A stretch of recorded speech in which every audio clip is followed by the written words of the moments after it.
Hey, good afternoon, everyone. Welcome to Medical Grand Rounds. Before we begin, I'd like to make a brief land acknowledgement.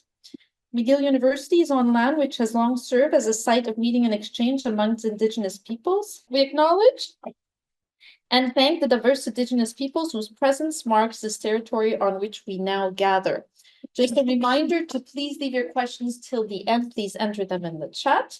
And as well, please answer a brief survey that will be sent to you immediately after the presentation. It will let us know that you were here today. And finally, we have a speaker from the Meakins-Christie Lab, Department of Medicine, Pathology, and Pharmacology. And I would like to ask the chair, of the Division of Respiratory Medicine, Dr. Basil Petrov, to please introduce our speaker today.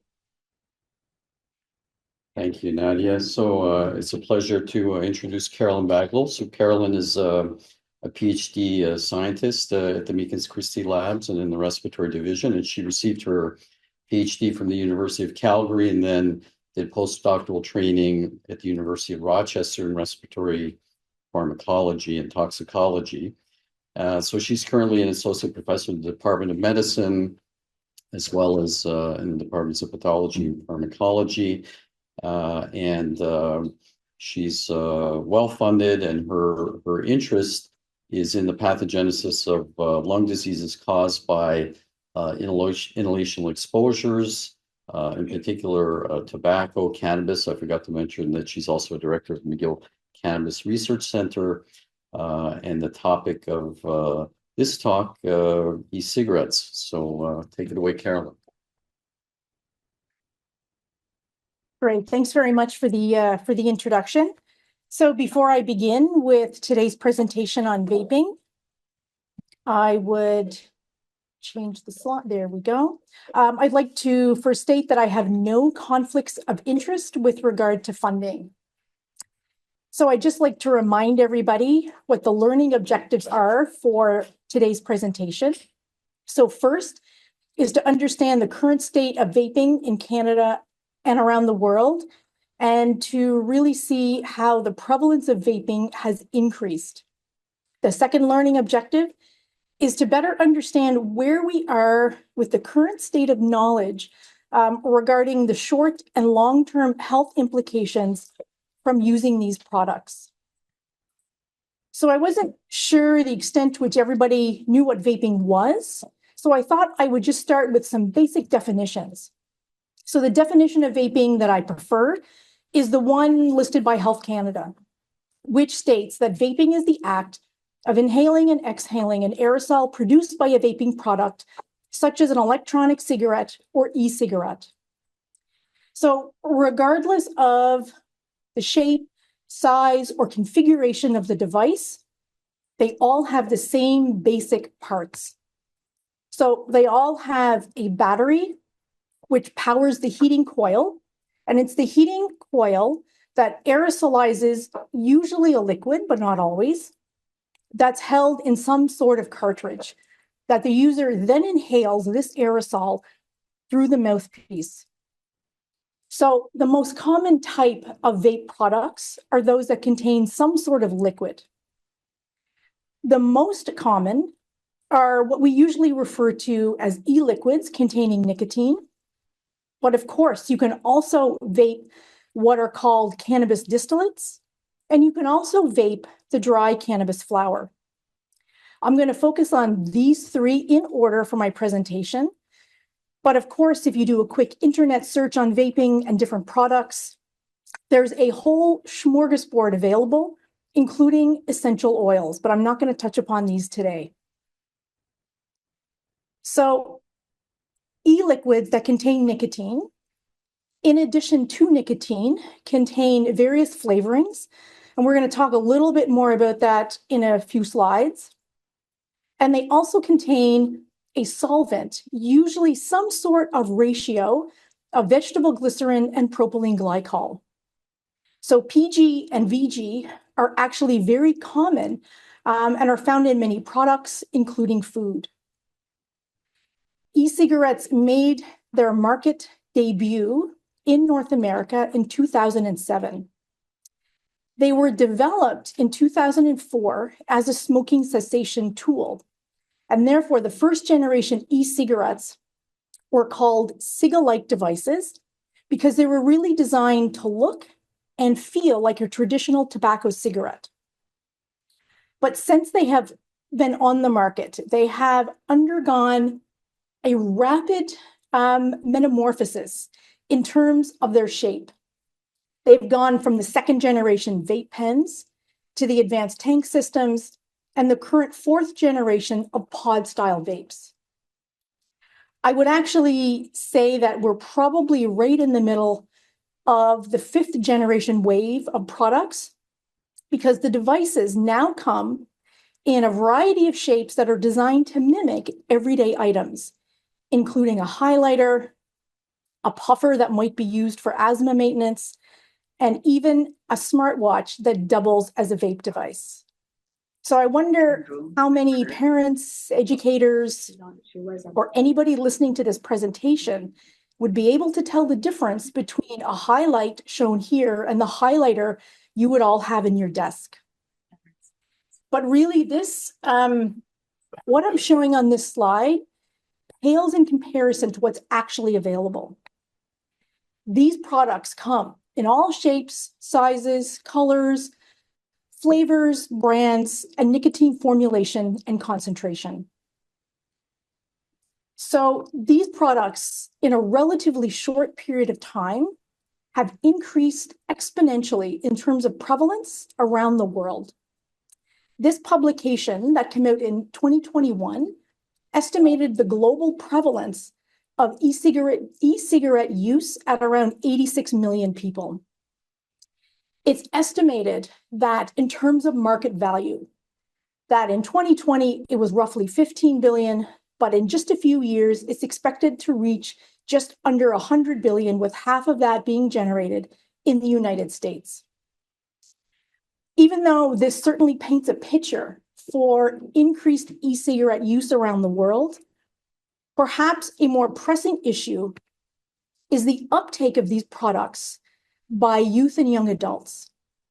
And so numerous health agencies have declared that we are in the middle of a youth vaping epidemic. And in fact, Canada has one of the highest youth vaping rates in the world. So this data on youth vaping in the United States and Canada certainly paints the picture of just how rapidly high school students have picked up this habit.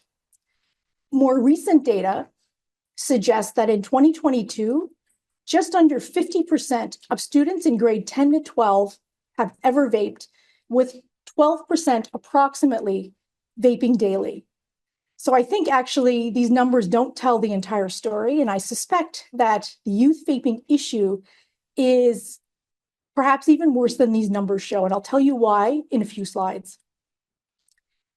The reasons why youth have picked up vaping as a habit is complex, but certainly one of the reasons believed to be behind the dramatic increase is the availability of flavors.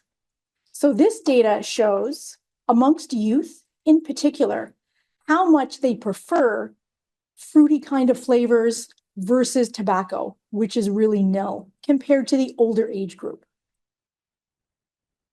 In response to the increased youth vaping and the knowledge that these flavors likely play an important role, many provinces, including the Maritime provinces, have implemented bans on all flavors except tobacco. Quebec followed suit pretty much 1 year ago, where they too banned all flavors except for tobacco and any device in the shape of a toy.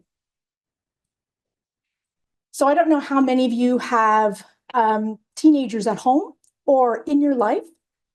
And if you haven't had a conversation with them yet about vaping, I would say after this presentation, hopefully you will go home and have that conversation. So I have a teenager. My youngest just finished high school this year. So I've had many conversations with her and my older child about vaping. And let me tell you, the conversation, even for me, has been quite eye-opening. The other thing we've done is we've done some outreach at a local area English high school, where two of my PhD students presented to the grade 7 and 8s the truth about vaping. And certainly some of the questions that we had afterwards were also very eye-opening. So what are the things that we have heard both from my kids as well as other teenagers? They all know in school who the vape dealer is. That was an eye-opener for me. I guess I probably should have expected it, but didn't. Some of the teachers think it's fine. They don't understand the big deal. My kids both said when I brought one of the devices home about a year ago that it looks just like the candy that they can just go and buy from Walmart. And what's the big deal? It's just flavored water.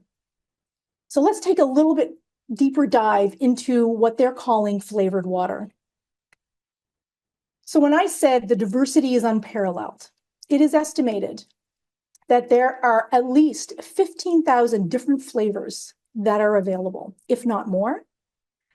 So just to give you all an idea, in case you're not aware of the types of flavors that are available and what they're called, I went and did a little bit of online shopping.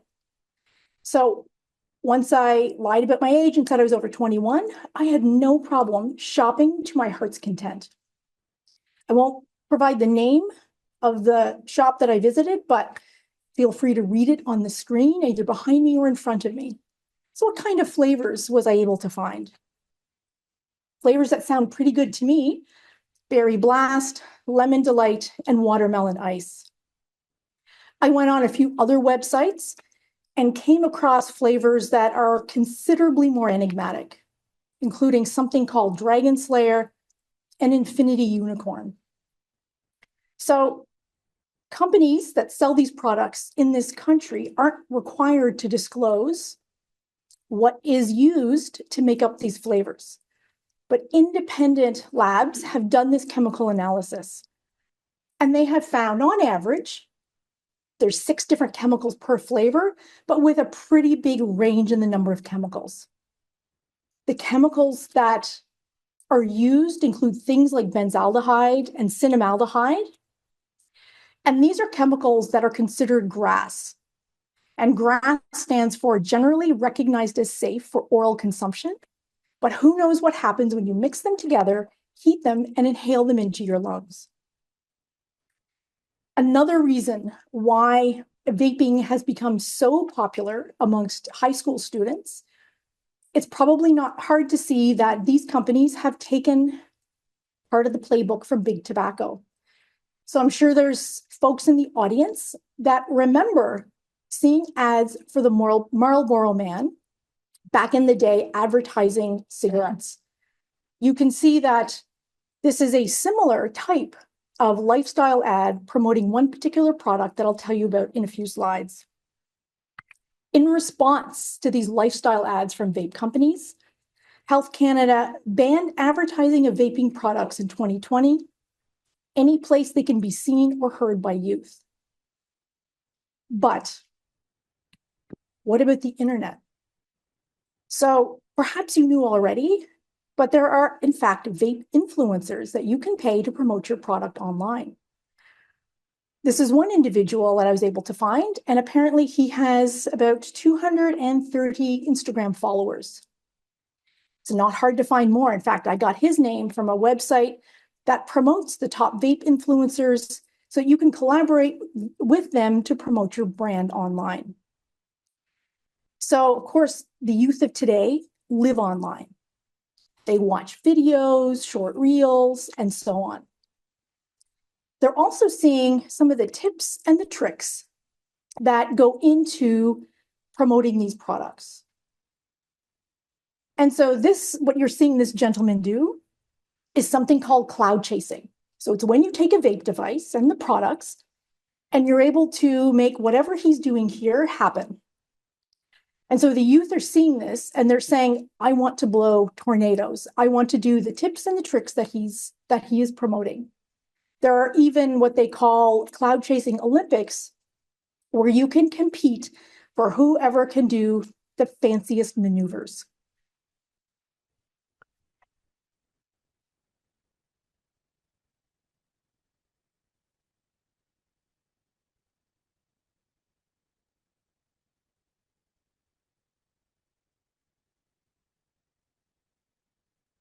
The one concern that regulators had was whether or not this increase in youth vaping would also act as a gateway to tobacco use.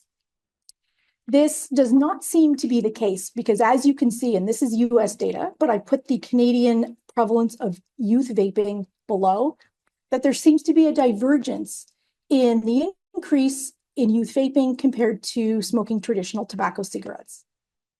But the main reason for putting this graph up was to show you what happened between 2015 and 2017. What happened was the emergence of a new product and a new company that really helped shape the current vaping situation. And this is a company called JUUL. So JUUL emerged in 2015, and they, with their savvy marketing, so they were the ones to propel the lifestyle ads seen here and on the previous slide. They really made vaping, they took it from the fringes, and pretty soon it became cool to JUUL. The other things that they did was they pioneered different flavors, such as the one seen in this photo, which is mango. And they changed the chemistry slightly so that you could increase the nicotine concentration for inhalation of these products. So I'm not sure if you can see the concentration there. So it says 5%. You can see the concentration here. The concentration of these JUUL products that we had bought was 59 milligrams per mil. So what does that actually mean? So it's estimated that one JUUL pod at 5% or 59 mg per mil, 0.7 mils, is the same amount of nicotine in roughly one pack of cigarettes. In response, Health Canada also limited the levels of nicotine in products to be sold in this country to 20 milligrams per mil. So I want to remind you what we've covered so far. So we've covered that Quebec does not allow anything other than tobacco flavored and no devices in the shape of a toy.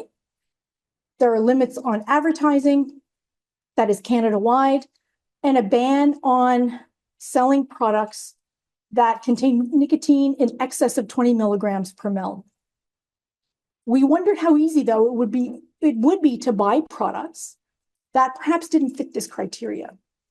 So we actually went and did a little bit of shopping. These are the products we had no problem buying about a week ago. So you can see all the different flavors and you can see the different shapes of the devices. So apparently, this one is supposed to look like some sort of new Tesla.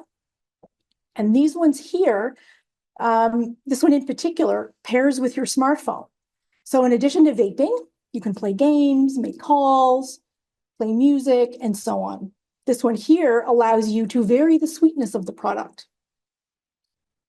When I took a snapshot of the back of one of the boxes that one of these products came in, you can see the following. Certainly it says that it contains PG and VG as well as nicotine, and no indication of what natural and artificial flavors are used. It does say it's only allowed for sale in the United States. And you can see the nicotine strength is 50 mg per mil, so well over the 20 mg per mil limit. One of the things we've done with the outreach is we have requested access to the confiscated vapes in the high schools. There were several school boards that had to decline a request because they were not able to confiscate the vapes from the students. But one school was able to provide us with what the students are actually using. And so these are the products that we got with our first round of collected vapes from a local area high school. And so these ones are ones that I was not familiar with, so I had to Google them. You can see that apparently Rock Me is quite popular. And this is what I captured from their website. And then one called Lucky.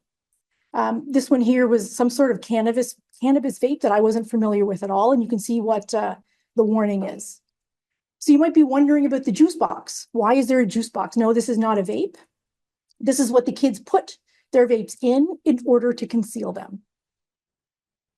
So we've covered the basic components of what's in the e-liquid. But we and others have wondered, could there be other contaminants that we're not aware of? Some of the contaminants of concern include the presence of heavy metals. So with a colleague at the University of Toronto who provided this data, he had analyzed a variety of commercially available e-liquids for the presence of heavy metals. So what you can see on this slide is two heavy metals that were analyzed, arsenic and lead. Here you can see the different products, the brands, and the flavors that were tested. So we've taken the data and we've put it in a way that normalizes it to the World Health Organization limit for drinking water. So remember that arsenic and lead are ubiquitous they're naturally found within the environment. Arsenic is a toxicant that often contaminates groundwater, and chronic low levels of arsenic can lead to a variety of cancers, as well as cardiovascular disease. And of course, lead exposure in very young children, so under 6, can lead to a whole host of neurocognitive developmental disorders. So you can see, just by looking at this, that all products, some more than others, had levels of these heavy metals well in excess of the World Health Organization guidelines. But what's in the aerosol? So this is what was in the liquid. What is actually in the aerosol that perhaps we should be concerned with? So I'd like to remind everybody what kind of carcinogens are present in tobacco smoke. There are a number of chemical classes present in tobacco smoke, including polycyclic aromatic hydrocarbons and tobacco-specific nitrosamines. So this graph is a compilation of 37 studies and was published in 2020 in the Annual Review of Public Health. So you can see from this graph, in relation to the table beside it, that, of course, in the e-cigarettes, there's both PG and VG. In both cigarette smoke and e-cigarette aerosols, there's nicotine. And even though the levels vary, you can see a whole host of different chemicals present in the e-cigarette aerosols, including some of the heavy metals that I had on the previous slide. So, of course, with the increase in youth vaping, combined with perhaps an alarming assessment of some of the chemicals of concern in these products, it kind of leads to perhaps an obvious question. What are the actual health effects? What are the acute effects versus the chronic effects? So with the meteoric rise in vaping prevalence really over the past decade, there have been an increase in case reports and observations of lung disease in individuals using these products. One condition is called bronchiolitis obliterans, a rare obstructive lung disease of the small airways. This condition is also called popcorn lung because it was identified in a cluster of workers at a microwave popcorn production facility in the United States. So the publication by Christ in 2002 went on to identify that diacetyl was the most likely culprit, and diacetyl is used to impart the buttery flavor of the microwave popcorn. Other case reports, including this one here in CMAJ, highlighted the development of popcorn lung in a Canadian youth, 17 years of age, who had vaped for approximately 5 months. In addition, there are a variety of ILDs that have been associated with vaping, including organizing pneumonia, acute eosinophilic pneumonia, and hypersensitivity pneumonitis. Another one that has been found in vapors includes exogenous lipid pneumonia. And so this is a rare condition that is caused by inhalation or aspiration of lipids. one of the hallmarks of exogenous lipid pneumonia is the presence of lipid-laden macrophages, also known as foam cells. So whether or not this represents true cases of exogenous lipid pneumonia has been called into question, in part because these lipid-laden macrophages can occur in other conditions, including organizing pneumonia and pulmonary alveolar proteinosis. But it's now thought that perhaps these last four conditions really represent a spectrum of a condition that is called EVALI, which stands for e-cigarette or vaping product associated lung injury. And I'm going to come back to this on the next slide. There are other case reports as well that detail other both pulmonary and non-pulmonary conditions as seen on the slide. If anybody would like additional information, including the complete reference list, I'd be happy to provide that upon request. But what really captured headlines in 2019 was this new entity that eventually became known as EVALI. So this is a screenshot of a New York Post news article outlining this new illness. So what actually is EVALI? So EVALI, by definition, and I should note that it's called EVALI in the US, but is referred to as VALI in Canada. So the definition is when a person's lungs become damaged from substances in e-cigarettes and vaping products. Data from the United States tells us that as of February 2020, so just before the COVID-19 pandemic got well underway, there were just under 3,000 hospitalized cases, resulting in 68 deaths spread out across 24 states.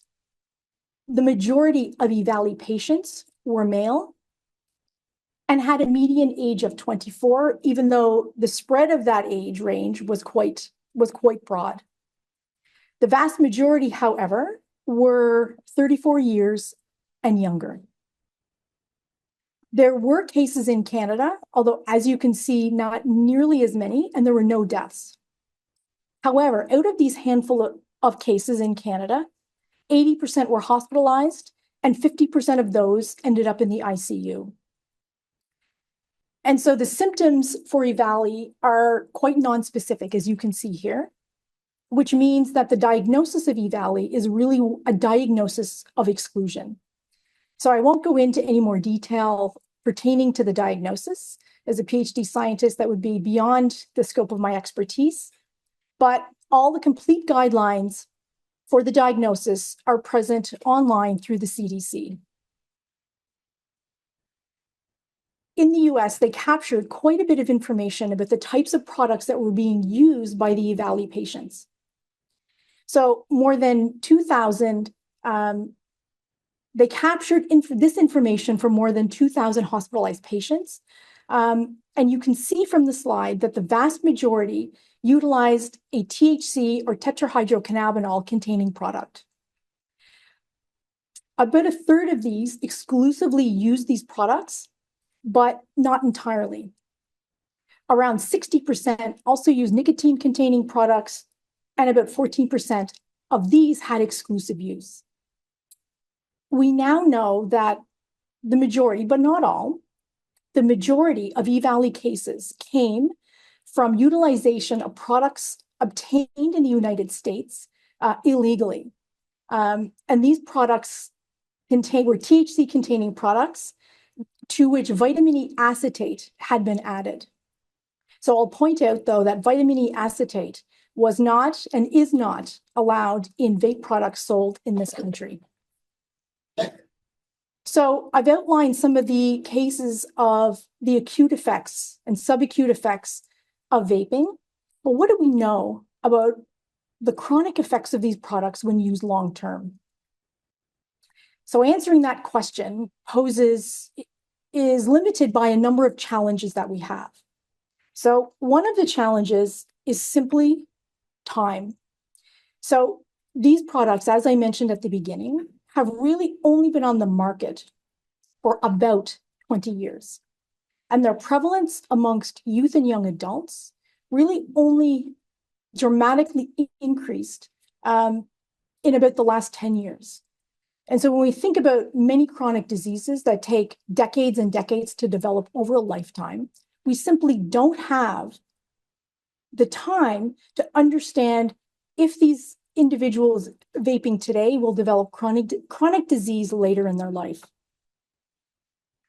One of the other challenges is that many of the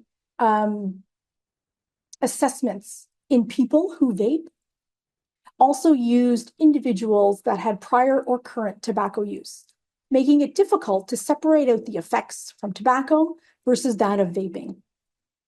And of course, with so many brands, so many flavors, and combinations thereof, where does one actually begin to address these questions? So one way that we and others try to address this is by using preclinical models of inhalational exposures to understand how use of these products could impact health later on. Even these models are not without their limitations, and certainly not without their challenges when trying to address that question. Which model do we pick? What outcomes do we look for that best mimic human disease? And what exposure regime do we select that best represents the average e-cigarette user? So for those of you that have never seen this type of equipment or performed these kind of experiments, we have at the RI in the animal facility specialized equipment that allows us to expose rodents, and in our case, mice, to vape products. So there's a computer that's off to one side that you don't see in this picture, and that helps us control all of those settings. So how we do the exposures is all controlled by the computer. The computer then tells the e-cigarette extension that holds whatever device we want to test. And in this case, what it's holding is a JUUL product. And it takes a puff. However many puffs we want to give the mice, it'll puff away. Then there's a whole bunch of pumps and tubes that direct the aerosol into the nose-only tower. And the nose-only tower is what holds the mice in place. So each one of these restraints would hold a mouse such that the muzzle of the mouse, so the nose and mouth, points towards the tower that the aerosol then comes up and out of. So these models are advantageous to us for several reasons. One of the advantages for using our preclinical models is that we can do exposures really across the lifespan to ask very defined questions. Whether we want to understand potential in utero effects of a pregnant mother using these products, or whether we truly want to mimic the adolescent phase of development and understand how youth use impacts disease later on. It also allows us to do co-exposures. So what about the interaction between using these products during adolescence, and then perhaps adopting a lifestyle factor, such as a high-fat diet, to see how these interact or if they do at all. We can select the dose. So we can mimic somebody that might be an occasional user versus somebody that might have many sessions per day. It allows us to delve deeper into the toxicology of specific products. And it was actually preclinical models that were instrumental in demonstrating that it was vitamin E acetate that was the main culprit behind the E-Valley outbreak. We can modify a host of different variables, including what happens to the lungs and other organs during dual use, so somebody that's smoking tobacco and using an e-cigarette, or what happens when you switch from smoking tobacco to vaping. And last but not least, it affords us the gift of time. So we can conduct or mimic an acute exposure versus a chronic exposure in a much shortened window of time. So when we started looking at the impact of e-cigarette aerosols on the lungs using our preclinical models, we followed a pretty traditional timeline for these kind of experiments, whereby an acute exposure can be shortened down to about 3 days, all the way up through a week or two, versus a chronic daily exposure that would happen over many, many months. Just to put this into perspective, a daily exposure of a mouse model for 4 to 6 months is roughly 20 years of exposure in a person. So when we started this project back in 2020, we had a very simple question. We simply wanted to know, do these products cause lung inflammation? And so at the time, we selected JUUL as our target e-cigarette product to test.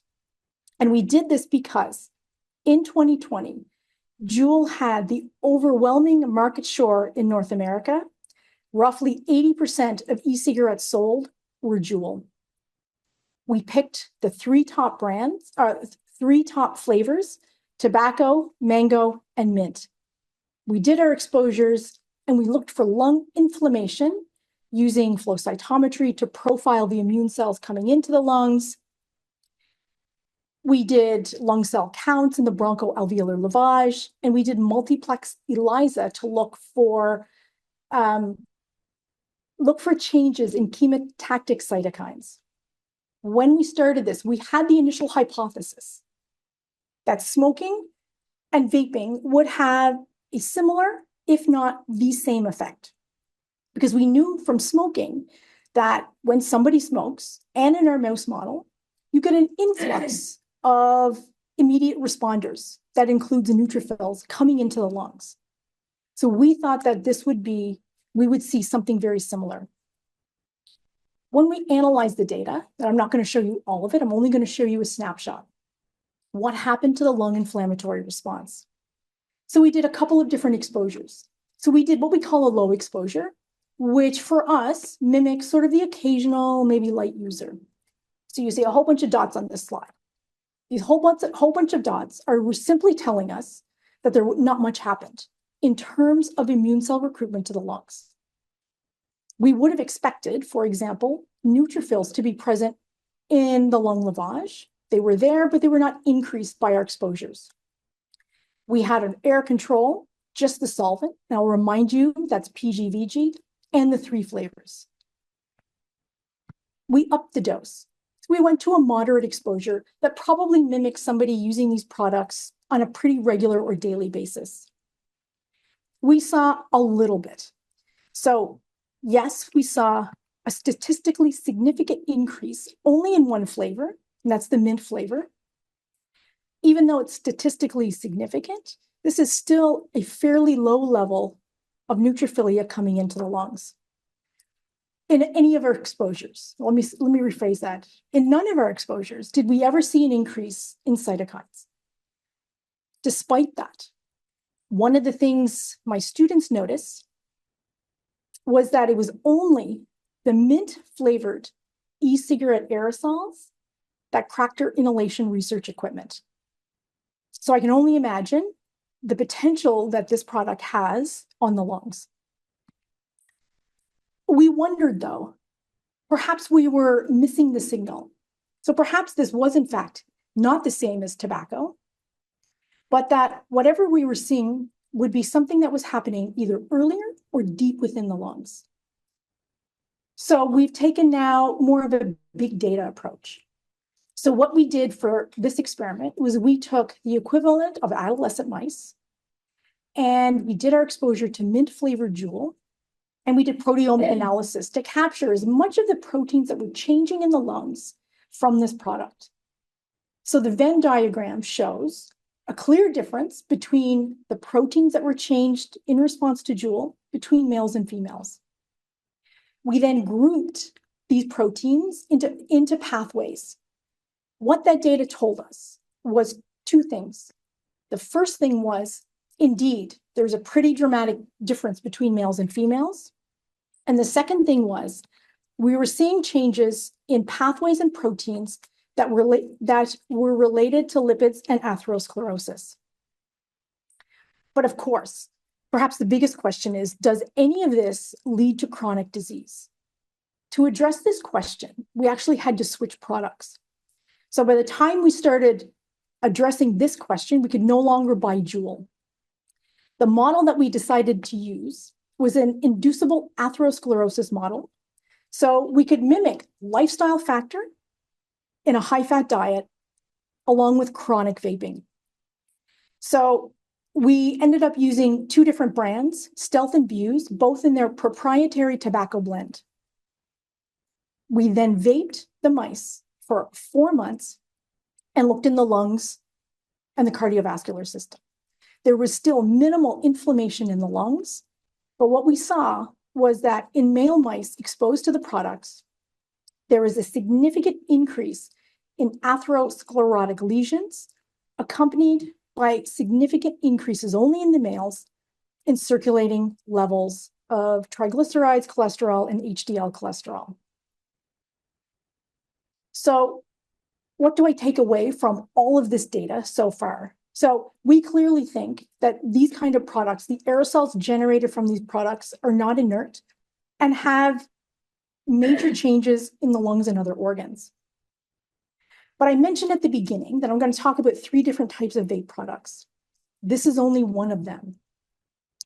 As you know, cannabis was legalized in 2018, and cannabis vape distillates became legal in 2019. So you can vape either a liquid, that's an extract from the plant, or you can take the dry plant and you can heat that for inhalation into the lungs. So in terms of product usage, so past 12-month use of these products certainly shows that Canadians still like smoking a joint. That's still the main way in which Canadians utilize these products. But cannabis vape pens and cartridges, as you can see from this graph, are increasing in popularity. More recent data shows that vaping, and again, this encompasses both the dried cannabis and the extracts, is now hovering around 37%. Amongst those in high school, you can see that this data shows that overall, it's approximately 18%. Those that are using still prefer smoking within this age range, but you can see vaping, both the liquid and the dry plant, is also quite popular amongst high school students. I'm not sure if you know, but cannabis vape distillates, even though they were legalized in 2019 through the Cannabis Act, are not allowed for sale either in PEI or Quebec. However, this headline, as you can see from, what was it, up last month, the end of last month, the SQDC, the Quebec government, through the SQDC, is now going to allow for sale these types of vape products. Within this news article were some statistics from the ISQ, which you can see here. So even though these products aren't available, and I showed you some products in the confiscated vapes that we got from the school, that there's still a majority of high school students that have used these products. So I'm going to start with the cannabis vape distillates. So what are they? So these are extracts of cannabis flower, which contains the cannabinoids such as THC. So what this does is the extraction process creates a viscous liquid to which terpenes are added to reduce viscosity and to add flavor. So terpenes are also present in cannabis, but also a variety of other types of fruit. So the types of terpenes that are utilized in these products is seen on this slide. So it includes things like limonene, which you can also find in citrus fruit, and therefore imparts that kind of flavor. Because these products are not available for legal sale in Quebec, in order for us to test these products, we've had to get them from the Ontario Cannabis Store. So I went online to provide a snapshot of the first 4 products that had come up when I had done this search. And you can see the kind of flavors that are for sale.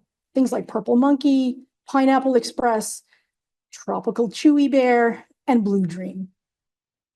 Of course, the question for us that we're most interested in trying to address is what are the actual health implications or impacts from these products, whether it's the dryer vaporizer or these cannabis vape distillates.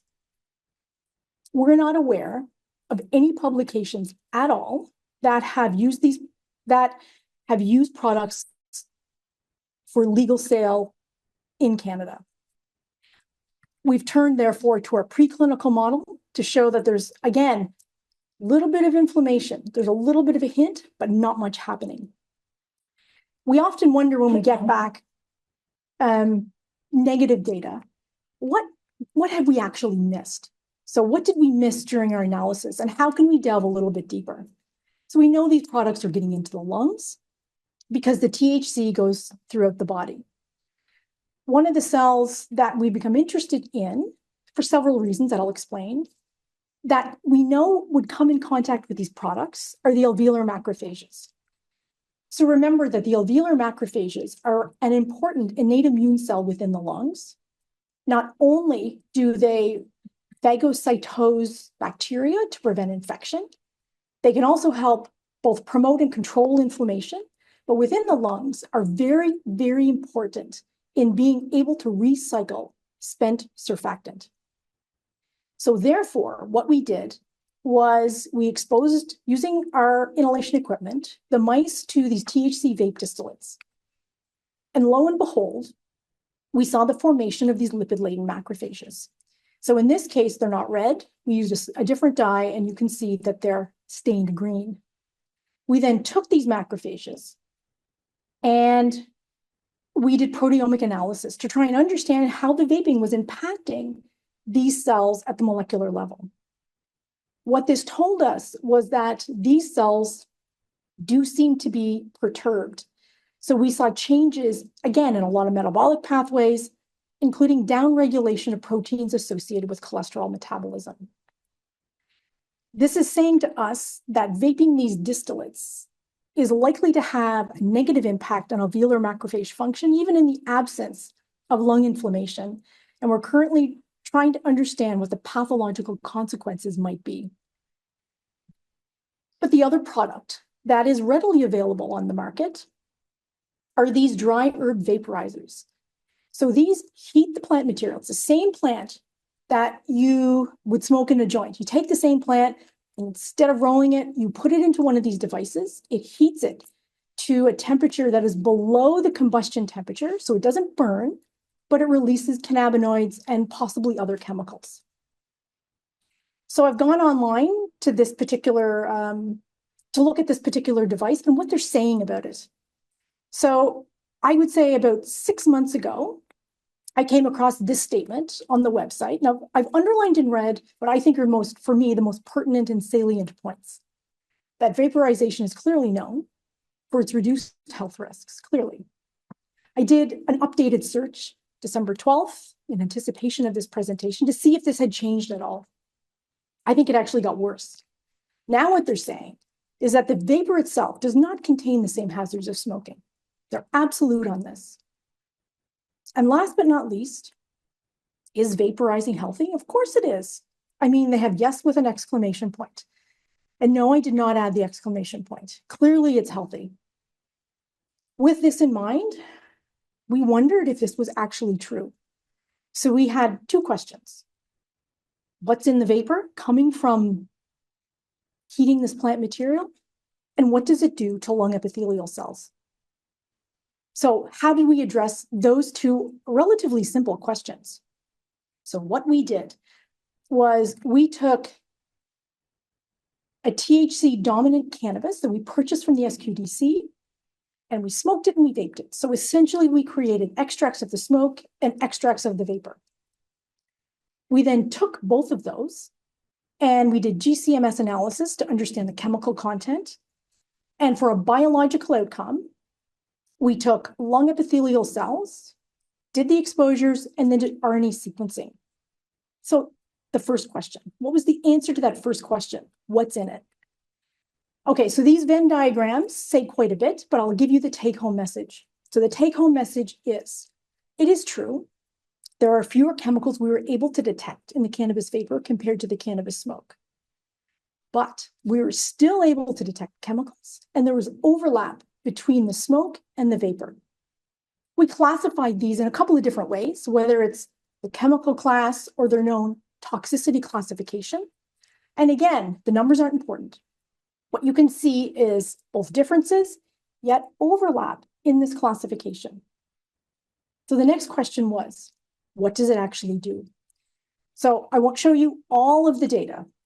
I'm only going to show you the significantly increased genes from our RNA sequencing, where we expose the cells to the smoke versus the vapor.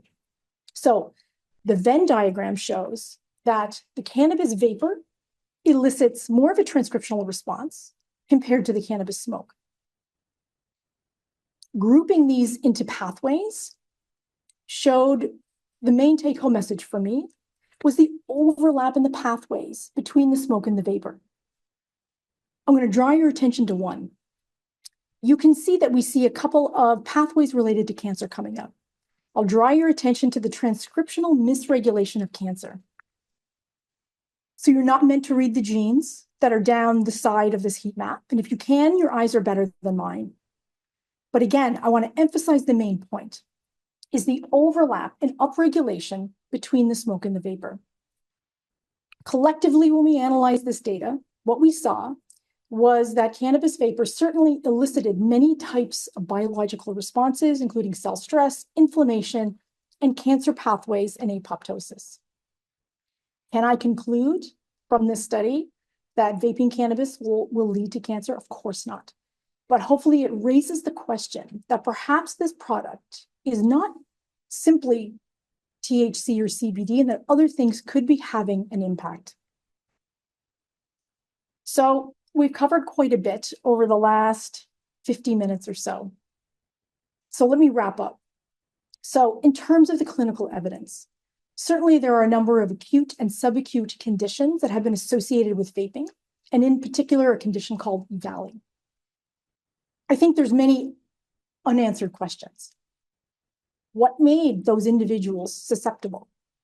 Was it their age, duration that they were using these products, existing conditions? What about the device, chemicals other than vitamin E acetate, the frequency in which they were being used, genetics, epigenetic mechanisms, so many variables that make it difficult to understand overall risk versus susceptibility. At least on the other side, the preclinical side, we're able to show that all of these vape products could carry significant risk, both in terms of the chemicals, the cellular dysfunction, and the downstream chronic effects. My last take-home message is some parting words. And so this is one of the case reports on that earlier slide, and this is from 2019, where they described life-threatening hypersensitivity pneumonitis. They ended this with 2 learning points. The first learning point that I've blown up is always consider a reaction to e-cigarettes in someone presenting with an atypical respiratory illness. And the second is we consider e-cigarettes as much safer than tobacco at our peril. And I think this was true in 2019. And I think based on data from us and others in the clinical evidence, that this is just as true today. So I'll end there, and thanks very much. Fantastic, thank you. It's really excellent lecture. Puts everything in perspective. It's a little bit scary, I must say, when you listen to this. Are there any questions? Are there any questions in the room? Yes, Dr. Thurwell.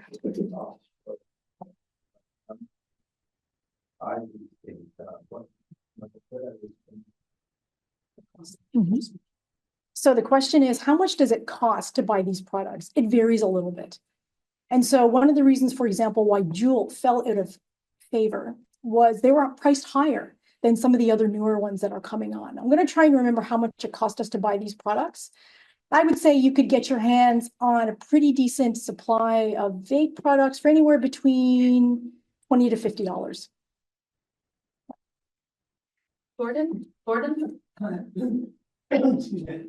I have 2 questions. One, in view of the history of cigarette smoking and the implication of the producers of cigarettes knowing information that they withheld, what obligation do the manufacturers of these products have when they apply for regulation to the regulatory agencies? So there's really no application yet.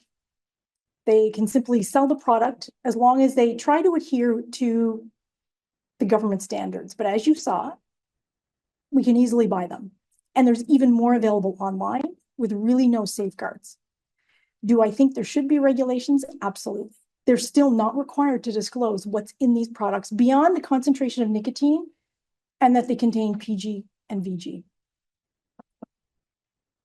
Any research on secondhand vape smoking inhalation? Any concerns about that? So yes, so there's emerging research showing that the secondhand exposure to the aerosol is also damaging. There's a question in the chat about, do you have concerns about a mouse model for inflammation, the lack of IL-8 expression?